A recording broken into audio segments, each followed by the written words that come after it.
భగవంతుడని మీకు భక్తియే ఉన్నచో భగవంతుడని మీకు భక్తియే ఉన్నచో పరమాత్మ పేర వ్యాపారమేరా. ఊరకే పొందితిరి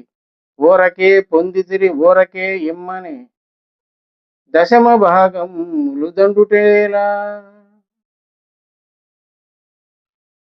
స్వస్థత వరములు సత్యముగా మీకున్న చిటి భవ్య స్త్రీల చంపుటేలా.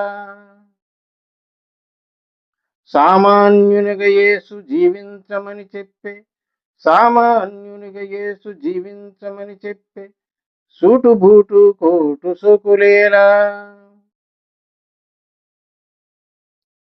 యేసు నామము వ్యాపార వస్తువయ్యే ధనమునార్జించుటొక్కటే ధ్యేయమయ్యే.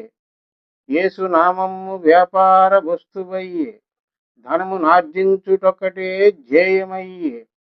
బొంకు సాక్ష్యంబు చెప్పగా జంకు లేదు వెదకి చూడగలేడు విశ్వాసి ఒకడు. జై శ్రీరామ్. అందరికీ నమస్కారం. వెగటకవి యూట్యూబ్ ఛానల్కి స్వాగతం. కాస్త ఈ వీడియోలు చూడండి. 5-10కి దేవుడి ఆశీర్వాదాలు ఉండవంటి నీకేం వస్తుందో దాంట్లో రెడీ. టోరు బియ్యంలో కూడా దశ భాగాలు ఇవ్వాలి. ఇంటికి తెచ్చుకునే కిరాణాలు తెల్లగడ్డ, ఎర్రగడ్డ, పసుపు, మిరియాలు, ఉప్పు, అప్పు, బేబే మాటండి. మీరు ఇస్తారా ఇవ్వరా? ఏంటండి ఇది? మనం ఎప్పుడైతే దశం భాగాలు ఇవ్వమో మనం శాపగ్రస్తులమే. ఇంపాసిబుల్. ఇది 50,000 రూపాయల జీతం.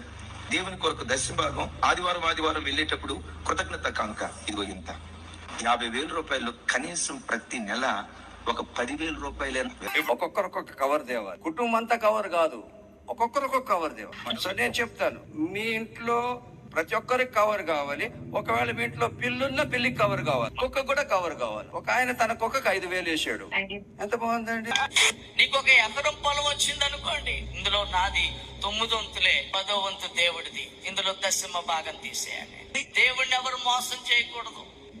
నీకు లేకపోతే మీ తాతల దగ్గర నుంచి వచ్చిందో, ముత్తాతల దగ్గర నుంచి వచ్చిందో, అమ్మగారి దంపొచ్చి వచ్చిందో, అత్తోరింపు నుంచి వచ్చిందో, నాన్న దగ్గర నుంచి వచ్చిందో, మాంగారి దగ్గర నుంచి వచ్చిందో, దానికి కూడా దశమ భాగం తీసే.